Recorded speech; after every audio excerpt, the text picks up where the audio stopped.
on the prairie, but it's Little House on the ranch. Yeah, because exactly. we're not on a prairie, we're on a Texas ranch. Yeah, she talks about family and school and kids and the ranch, all these crazy stories that we have out here, as well as our horses and the journey. And you know, it's got some poignancy. It teaches kids a lot.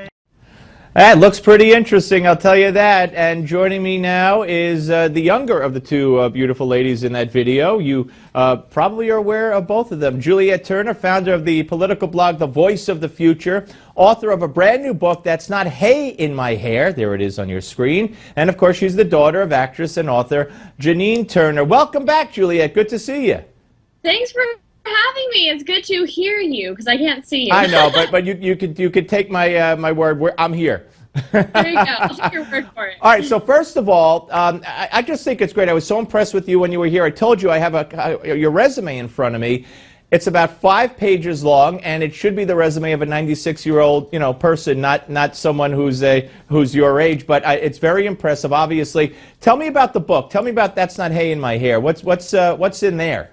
Absolutely. So this is actually my 3rd book with HarperCollins Zondervan. And it just came out this week, March 8th, so that's very exciting. And it's a novel, yet it's highly based on the crazy adventures and experiences my mother and I have had on our 300-acre ranch in Texas. So it's a nice little window into our lives, so to speak, about our move from New York City to our 300-acre ranch and how we became sole caretakers of a herd of longhorn, 3 horses, 5 dogs, and 2 cats.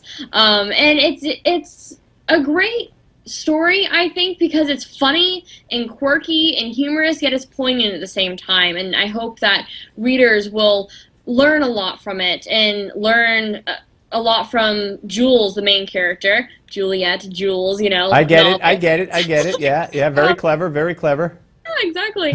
And what I think is so unique about the book, though, is that there's so many young adult or children's books out there written by adults, which I'm not saying anything's wrong with that. Brilliant books have been written by adults for kids. Yet my stick has always been is that I am your age, and I know exactly what you're going through, and I'm not looking back on my childhood with 15 or more years of experience. I'm living it right now, so Right. I can voice exactly what you've been going through, your emotions, your stories. A very unique perspective.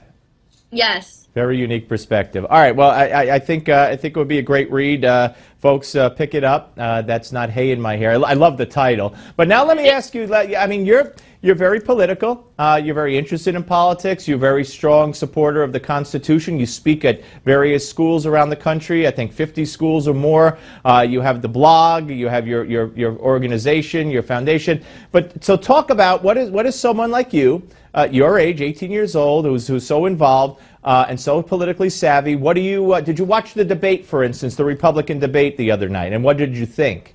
Absolutely, I did watch the debate, and I thought it was quite civil in comparison to some of the other debates that we've been watching. And it was kind of a breath of fresh air to me because I'm interested in the issues, and so is everyone in my generation. We don't want the political bickering. We don't want politics as usual, and that's why we're seeing these atypical candidates rising to the forefront. It's because we're tired of politics as usual, and we want something to change, and we want our voice to be represented. I write op-eds for the Washington Times in their online opinion section, and one that I recently wrote is that my generation, we want our voice to be represented in the government, not the voice of the establishment, not the voice of the lobbyists, not the voice that we've been hearing for so long that's gotten nothing done. We want change to accomplish. I think that's why we're seeing this radical change. It was nice to finally hear some issues being debated. Well, Juliette, it kind of sounds, I'm not going to put words in your mouth, and you don't have to respond if you can't for various reasons, but it kind of sounds like you're, touting a lot of the lines or a lot of what people find appealing about Donald Trump. Well, I'm not supporting Donald Trump right now, actually. I can't really say who I support because I'm also National Youth Director of Constituting America.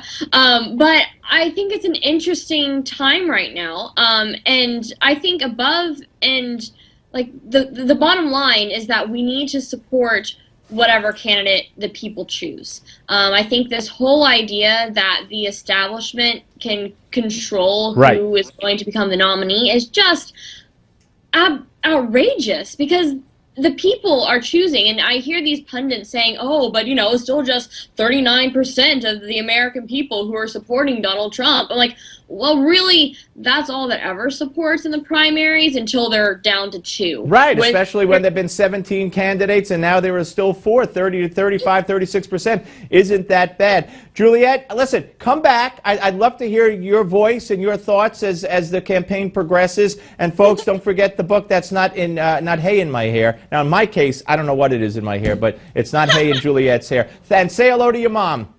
Will do. Thank you so much. Thank you very much. All right, ladies and gentlemen, we're coming back with much more of the Steve Malzberg Show. Don't go away.